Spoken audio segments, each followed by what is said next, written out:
नमस्कार, स्वागत है आपका न्यूज़ इंडिया में। और जो दरिसा बिल्डर ने फुटकर विकास का योजना अपने हाथ में लिया था तो काफ़ी लोग उसे खुश थे और काफ़ी लोग नाखुश थे। आज SRA योजना मुंबई में कई लोग को रास तो आ रहा है, लेकिन विपरीत में कई लोग उसको पसंद नहीं कर रहे हैं। हमारे साथ है फर्नांडिस चाल के रहवासी जो काफ़ी सालों से उनके क्षेत्र में वहाँ के रहवासी हैं और उनको उनका जो आशियाना है उनको मिल रहा नहीं है। आपको आपका आशियाना मिल रहा नहीं है, इसके बारे में सबसे पहले आप क्या बोलना चाहोगे? मेरा नाम थॉमस डिसिल्वा है और मैं ये प्रोजेक्ट का एक्स सेक्रेटरी हूँ। ओके, ये प्रोजेक्ट हमने 1991 में शुरू किया था, जब भी मेरा उम्र 31 इयर्स का था। हम छोटे थे तो हमारे जो बुजुर्ग थे उन्होंने ये प्रोजेक्ट चालू किया था और दरिसा बिल्डर से वो टाइम का 1992 में पहला एग्रीमेंट साइन हुआ था। ओके, और जब भी हम तो छोटे थे तो हमारे को कुछ मालूम नहीं था। हम जो उन लोग बुजुर्ग लोग जो काम करते थे हम लोग उनका सुनते थे, उन लोग कर लेते थे काम। बट जैसे जैसे टाइम गया ऐसा जो प्रोजेक्ट स्लो होने चालू हो गया और उसके बाद एकदम स्लो बोले तो कुछ भी नहीं हो रहा था। तो 2002 में हम सब लोगों ने, जो वहाँ के रहवासी थे, सब लोग ने वापस मिलना शुरू हो गया और बोला हम लोग के प्रोजेक्ट के लिए कुछ करना चाहिए। तो हम उधर आए, सब लोग मिले और उधर हमने एक नई छोटी सी एडॉक कमेटी बनाई। वहाँ पर मैं secretary, mister Ronnie D'Mello chairman, mister Usman Patel joint secretary, okay, और मिसिस अंतोनिया जोसेफ जो लेडीज़ हमारे पास था वो ट्रेजरर, और शकुंतला रंधवे जॉइंट ट्रेजरर। ऐसे करके हमने एक एडॉक कमेटी बनाई। ओके, और अपने मीटिंग चालू किया, सब लोग से राय लेने चालू किया। तो सब आए मीटिंग में, सब हमारे पास सब रिकॉर्ड्स है, हमने अटेंडेंस वगैरह सब लेके चालू किए मीटिंग। तो अलग तरीके से सब लोग बोल रहे थे हमको ऐसा है, ये हम सब डिबेट करते करते ऐसा नतीजे पे पहुंच गए क्या, कोई सभी लोगों के पास, किसके पास 50 स्क्वायर फीट था, किसके पास 100 स्क्वायर फीट था, एक दो आदमी लोगों के पास 500 स्क्वायर फीट था। तो हम वो मीटिंग में डिस्कस करते थे, काफ़ी मीटिंग्स हो गए और उसके बाद ऐसा तय किया क्या हम इसको SRA में डालेंगे। यानी कि 1992 में जब ये किए थे तभी SRD में डाला था दरिसा बिल्डर्स और हमारे जो बुजुर्ग थे। तो अभी वो टाइम पे SRD को निकाल के उन्होंने SRA किया था। तो हमारे से कंसेंट लेने के लिए उन्होंने कहा क्या करना है। तो हम लोग ने सब मीटिंग में तय किया कि हम लोग SRA में डालेंगे। क्यों SRA में डालेंगे? क्योंकि सबका फायदा होगा। 2006 में हमने लोगों का साइन लिया, उसमें हमारे को 80% सिग्नेचर्स थे, 80% कंसेंट था। That means 39 people have signed वो टाइम पे। 2006 से लेकर 2009 तक कोई लोग बाद में भी साइन किए। ओके, सो ये प्रोजेक्ट चालू हो गया। आपका नाम? मेरा नाम विनोद तिवारी है। हाँ, हम आपके एडवोकेट से बात कर रहे थे तो उन्होंने बताया कि अभी आप लोग के पास 89% कंसेंट है, राइट? और 11% क्यों आपके ऊपर भारी पड़ रही है? और जो 11% लोग हैं तो उनका बैकअप सपोर्ट कर रहे हैं, उनको कौन सी पॉलिटिकल पार्टी या फिर कौन को समर्थन दे रहा है? ऐसा है कि SRA जैसे बताया हमारे पूर्व सेक्रेटरी ने कि SRA का काम 92 से ही शुरुआत हो चुका था। मैं 2005 में वहाँ रहने के लिए गया, जहाँ मेरी एक दुकान है। अब उसके दरमियान में 2010 में हम लोगों को, जो ये आज जो बैठे से लोग हैं, उन्होंने हमको समझाया, हम जो अदर लोग थे हमको समझाया कि पुरानी जो कमेटी है वो चोर है, ये है, वो कुछ और लेना चाहती है, वो कुछ छीनना चाहती है, वो उसको बिकवाना चाहती है, या उन्होंने उसी चीज़ में बेचा हुआ है। यानी एक घर को उन्होंने दूसरों को बेचा है, जिसके लिए मैं खुद भी आज जो कमेटी है जो वहाँ बैठी है उसके साथ में खड़ा हुआ। और हमने उस वक्त 2010 के इलेक्शन में काम किया। हम लोग वहाँ पर एज सेक्रेटरी मुन्ना रफ़ीक आए उसमें, उसके साथ उनकी पूरी टीम हमारी डिक्लेयर हुई। पर उसके बाद अचानक हम लोग को समझ में नहीं आया क्या हुआ। उन लोग कल तक जो हम लोग से बैठ के बातें करते थे वो अचानक हम लोग से बात करना बंद कर दिया। उन्होंने बोलना बंद कर दिया, उन्होंने हम लोग से समझना बंद कर दिया।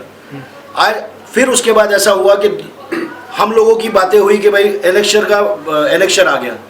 इलेक्शन में हम लोगों का 44 लोगों का नाम आया, जिसके अंदर 44 लोगों में 3 अपात्र हुए। 44 के बाद मतलब 3 जो अपात्र हुए 47 हुए। यहाँ पर ऐसा है कि फिर हम लोगों को जो मालूमात हुई, जिसकी वजह से मैं खुद वहाँ से सबसे पहला बंदा था जिसने उस प्रोजेक्ट का विरोध किया। उनका मैंने ये विरोध किया कि जब वो प्रोजेक्ट होना है तो हम लोगों को बिल्डर के साथ बैठ के बात करना है। 1990 से यानी 20-22 साल तक हम लोग जिस चीज़ के लिए बैठे हैं, आज अचानक वो आदमी क्यों मतलब हमारा विरोधक हो गया।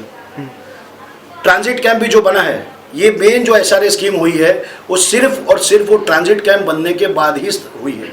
भी आती हूँ उधर फर्नांडिस चौल में अपना खुद का घर पे, तो वहाँ के लोग स्पेशली बानू वो मुझे उधर आने से रोकती है और बोलती है तुम लोग यहाँ से निकल गए ना, यहाँ वापस पैर नहीं रखने का।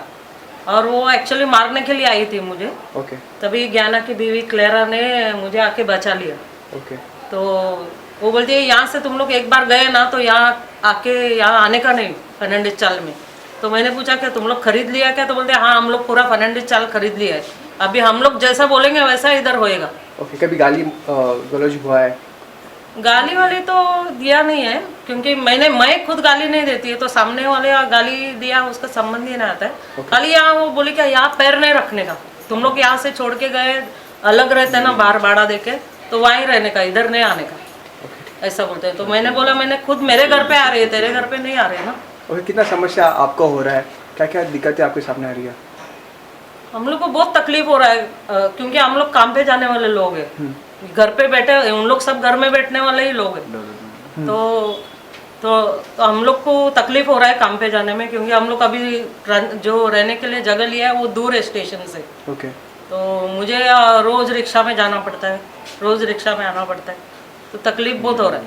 अच्छा आपका नाम? गुलाबचंद गुप्ता। और गुलाब जी, जो हुआ घटना इसके बारे में बताइए, क्या 30,000 लेने का मामला आया है सामने? नहीं, पहले आप उन्होंने दिया उनको, पर member we have given 30,000 to them, लेकिन आज तक उस पैसे का कोई रिकॉर्ड हम लोगों को कोई जानकारी ही नहीं है किसी मेंबर को कि उस पैसे का कहाँ यूज किया है लोगों ने। ओके ठीक है, तो ये जो भी काम करते थे इनको कभी हम लोग पूछते थे तो बोलते नहीं you don't have to talk. उसमें सबसे पहला बात तो एक अनिता करके है, उसको तो बोलने का कोई राइट ही नहीं फर्स्ट ऑफ ऑल तो, लेकिन वो ईच एंड एवरी मैम, मैंने उनको पूछा था इसको क्या राइट है बोलने, बोलते शी इज माई स्पीकर। ये कोई लोकसभा का नहीं चल रहा है जो आप स्पीकर रख रहे हो, आप लोकसभा में स्पीकर उसको रखा जाए जहाँ पे लोकसभा चलती है, यहाँ पे नहीं चलता है। कमेटी के अंदर each and every member have a right to talk. तो आपका नाम? मेरा नाम सतीश रणदीप है। ओके मेरा जन्म यहाँ ही हुआ। तो ये जो प्रोजेक्ट चल रहा है SRA के, SRA मीन्स गवर्नमेंट स्कीम होती है, महाराष्ट्र गवर्नमेंट को SRA स्कीम की है। जो भी रूल्स और रेगुलेशन है, जो हाई कोर्ट का जो भी ऑर्डर आया है तो साफ लिखा है बिल्डर डेवलपर ने रूल्स और रेगुलेशन का सही तरीके से पालन किया है। तो इनको तो कोई मतलब ही नहीं है कि काम रुकना चाहिए, लेकिन आज जहाँ भी हो रहा है, जो डेमोलिशन हो चुका है, वहाँ पे पत्थरा मारने नहीं देते, काम करने दे, रैबिट लेने हैं तो कोई ज़बरदस्ती करते उठाने नहीं देते, कैसे डिले होगा। इसमें कोई डेवलपर का या बिल्डर का कोई दोष नहीं। तो आपका नाम? मेरा नाम रॉबर्ट जोसेफ है। क्या सूचना, क्या संदेश आप दरीसा बिल्डर तक पहुँचना चाहोगे? दरीसा बिल्डर से यही उम्मीद चाहता हूँ कि जल्द से जल्द ये प्रोजेक्ट पूरा करें और हमें हमारा अपना जो घर है वो दे दीजिए, बस वही चाहते हैं। ओके ओके हमारा भी यही कहना है कि बस दरीसा बिल्डर से कि जो हमारी जगह है जो टूट चुकी जिस पे बना हुआ है, तो वो चीज़ हम लोग को जल्द से जल्द मिल जाए, बस यही हमारा। अभी आप कहाँ पर रहते हो? भयंकर रहते हैं। महेंद्र से अभी आप रहते हो? कितना समस्या आपको हो रहा है? 7-8 साल। 7-8 साल समस्या वही। Thank you. को बोला क्यों नहीं प्रोजेक्ट आगे बढ़ते, क्यों नहीं बढ़ते? अभी सरकार के थ्रू से क्यों लेट होते हैं, किस वजह से लेट होते हैं, वो हम तो नहीं बोल सकते। तो हम कुछ नहीं कर सकते उसके अंदर, हमारा हाथ में कुछ भी नहीं है उसमें। तो सरकार लेट करते तो हम क्या करेंगे?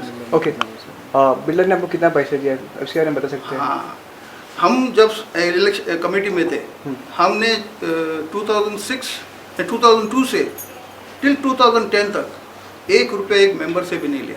ओके हमने ये भी बोला थे, क्या बोल के हमारा जो एडवाइज़र है उसका जो भी फीस देना है हम कोशिश करेंगे बिल्डर से लेके देना है, हम कोशिश करेंगे, क्योंकि हमें मालूम है हमारे गरीब लोग हैं, हम लोग कोई थोड़ा सा पैसा ज़्यादा है बोल के उसके लिए बात नहीं, वो नहीं बोलता, पर हमने भी कोशिश किया था कि हम वहाँ से निकलेंगे। आफ्ताब सिद्दीकी उनके समर्थन में, उनको सपोर्ट करिए, क्या सूचना, क्या संदेश आप उन तक पहुँचाना चाहते हैं? मैं मेरी बहन आफ्ताब सिद्दीकी जी से निवेदन करना चाहता हूँ कि वो प्लीज़ प्लीज़ प्लीज़ वो हमारे इस प्रोजेक्ट को कंटिन्यू करने दीजिए। आप जिस जगह पे बैठे हैं, अगर जब तक आप बैठे रहोगे तब तक वहाँ पर प्रोजेक्ट चालू नहीं हो सकता। जब जिन लोगों के लिए आप बैठे हो वो कुछ मुट्ठीभर लोग हैं जिनके अपने पर्सनल इंटरेस्ट है। हमारा जो मेजॉरिटी के लोग हैं जो घरों से अलग अलग जगहों पे जाके 2009 से रह रहे हैं, उनके बारे में सोचिए, हम लोगों के दर्द को समझिए।